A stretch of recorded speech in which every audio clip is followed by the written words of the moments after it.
भगवान की याद है हर समय हर पल आपको गिरधर जी याद आने लगे। संबंध ऐसा जोड़ो, बरमाला की जरूरत है ही नहीं, बोलो राधे राधे राधे राधे। यही तत्व जो है अनेक रूपों में हर प्राणी में वो भगवान समाया है। जो हम बोल रहे हैं, देख रहे हैं, चल रहे हैं, हार उठ रहे हैं ना, तो कैसे उठ रहे हैं? इसमें से भगवान आत्मा के रूप में निकल गए। कोई वैज्ञानिक, कोई डॉक्टर इसको सजीव बना सकता है? नहीं बना पाएगा। बस यही चिन्मय रूप भगवान का अंदर है। सो जब को सबको चेतन कर रहा है वो ठाकुर जी हैं। यद्यपि उनके 24 अवतार हैं, तो 24 अवतारों की यहाँ संक्षिप्त चर्चा है, उल्लेख किया। वही भगवान सनकादि बन करके आए, श्री सनक सनंदन सनातन और सनत कुमार जी ब्रह्मचर्य का प्रचार किया खूब। नारद जी बन के आए, भक्ति के गुण गाए, खूब गीत गाए उन्होंने। पृथु बन के आए, मैया देवहूति को कपिलाष्टाध्यायी का ज्ञान दिया, योग ध्यान लगा करके सुंदर सांख्य योग का प्रवचन दिया। वही भगवान हमारे पृथु बने, वही वामन बने, वही कच्छप बने, मत्स्य बने, नृसिंह बने, वही ठाकुर जी रामकृष्ण बने, और स्वयं वही भगवान श्री व्यास के रूप में, कल्की के रूप में, बौद्ध के रूप में आए, नर नारायण बने। व्यास बन करके वेद के 4 भाग करे और 17 पुराण बनाए, मन को शांति नहीं मिली। अंत में जाकर के श्री व्यास जी के लिए नारद जी ने आकर दिव्य ज्ञान दिया और कहा कि तुम भागवत पुराण की रचना करो। जब भागवत पुराण की रचना करी, इसके बाद में सुखदेव जी को बुलाया और भागवत जी का अध्ययन करवा दिया। यही गंगा के किनारे सुखदेव जी ने राजा परीक्षित को भागवत की कथा सुनाई। तो ऋषियों ने कहा, सौनक जी ने पूछा कि महाराज ये परीक्षित कौन है, कृपा करके यह भी बताओ।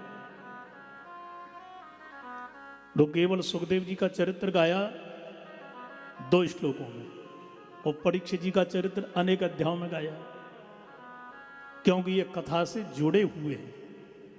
यदि परीक्षित ना हो तो कथा कहां से हो भाई, इसलिए विस्तार किया गया। उन दिनों की चर्चा है बड़ी ऋषियों, जब महाभारत का युद्ध हुआ और फलस्वरूप परिणाम ये हुआ कि जितने कौरव हैं सब मारे गए, पांडव जीत गए। क्यों? पांडवों ने धर्म का सहारा लिया, और जहां धर्म है वही नारायण है। यद्यपि धर्म में कांटे हैं, धर्म में संघर्ष है, धर्म में सुसंकट हैं, और सुसंकट तो मिट जाते। पांडव जीत गए फलस्वरूप। अब देखो आप महाभारत के युद्ध को देखिएगा, धर्म दोनों तरफ है, ठीक है।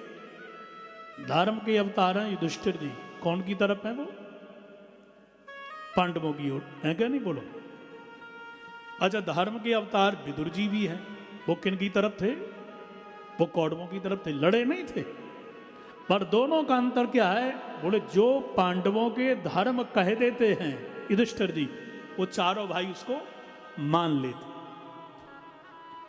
और कौरवों के तरफ के जो धर्म अवतार विदुर जी कहते हैं उसकी कोई सुनता नहीं, कोई मानता नहीं। समझ लो परिवार में मुखिया ने कह दिया, आपने किया, यही विजय श्री दिलाने वाला मंत्र है।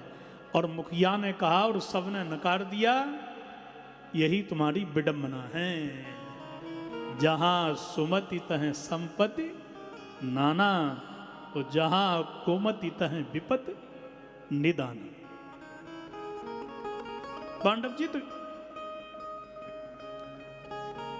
अंतिम प्रहार द्वारकाधीश के कहने से भीम भैया ने दुर्योधन की जंघा में गदा मार दी, वो गिर गया, जंघा टूट गई, रो रहा है, विकल होकर गए, हाय हाय सब हम मर गए, पर पांडवों का एक भी न मार सके। इतने में अश्वत्थामा आ गया, गुरु द्रोणाचार्य जी का पुत्र है, दुर्योधन का मित्र था ये। मित्र, ये क्या हो गया, क्या बात पड़ गई? दुर्योधन ने बिलखते हुए कहा कि मित्र, तेरे जैसे महारथी के होते हुए मेरी ये दुर्दशा।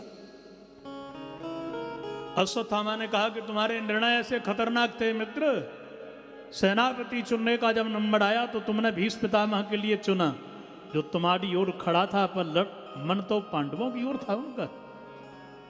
वो अभी जैसे तैसे वीर गति को चले गए, तो तुमने सेनापति बनाया मेरे पिता द्रोणाचार्य जी को, वह भी समाप्त हो गए तो कर्ण को लेकर के आ गए। तुमने मुझे सेनापति बनाया होता मित्र, तो आज तुम्हारे शिविर के ऊपर तुम्हारे विजय की ध्वजा पताका लहरा रही होती। बाबू को करके दुर्योधन बोला कि मित्र मैं सुख से जी नहीं सका, पर मरना चाहता हूं, और मरने वाले की इच्छा हर कोई पूरी करता है, तुम करोगे? अश्वत्थामा ने कहा कि बोलो, एक बार बोलो, और वह मैं करूंगा, एक ब्राह्मण का वचन है। बोले मित्र तुम यदि मेरे जीते जी 5 पांडवों से एक का सिर काट करके मुझे ला करके दो, मैं तो चैन से मर सकता हूं।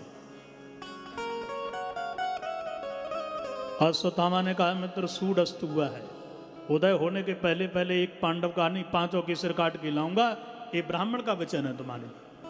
वो ये गया। उधर भगवान ने लीला रच दी कि पांडवों को लेकर के द्रौपदी के 7 जगह का निरीक्षण परीक्षण करवाने लगे। महाभारत के समय कुरुक्षेत्र में कहाँ किसको मारा गया, ये सब द्रौपदी को दिखा रहे थे ठाकुर जी। पांडवों के 5 बेटा द्रौपदी के पांडवों की सैया पे लेट गए। शिविर था, वहां तंबू लगे थे। जब युद्ध हुआ तो लास्ट की बात है, बेटा लेटे थे, सो रहे थे। अश्वत्थामा ने जाकर के देखा कि यही पांडवों का शिविर है, तो पांडव शयन कर रहे हैं। सोते हुए साहब के सिर काट दिए और वस्त्र में बांध करके रक्त रंजित सिर मुंडों को लेकर के ये दुर्योधन के यहाँ आ गया और कहा मित्र मैं एक नहीं 5 पांडवों के सिर लेकर के आया हूं, रवि उदय से पहले पहले देख लो, ये लेकर के आया हूं। बस आवेश में आकर के दुर्योधन ने कहा कि मित्र भीम का सिर लाओ, मुझे 4 से लेना देना नहीं, इसी ने मेरे वंश को मिटाया है। तो भीम का सिर तो था नहीं, भीम के बेटा का सिर था। क्रोधावेश में आकर के जो दबाया, वायु के गुब्बारे की तरह वो धड़ाम से फूट गया। दुर्योधन छाती पीट के बोला मित्र तूने क्या कर दिया, हाय हाय ये मेरी शत्रुता मुझे कहां लगी। ए पांडव नहीं, पांडवों के पुत्र थे हमारे कुल में, अब कोई नहीं रहा, अब तो जल देने वाला भी नहीं रहा। और दुर्योधन मर गया, मृत्यु हो गई उसकी।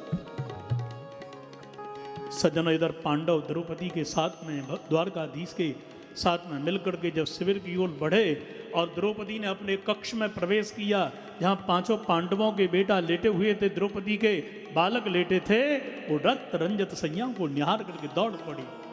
देखा वहां सिर नहीं, धड़ पड़े। बड़ी जोर से आवाज लगाई, हे द्वारकाधीश ये क्या हो गया।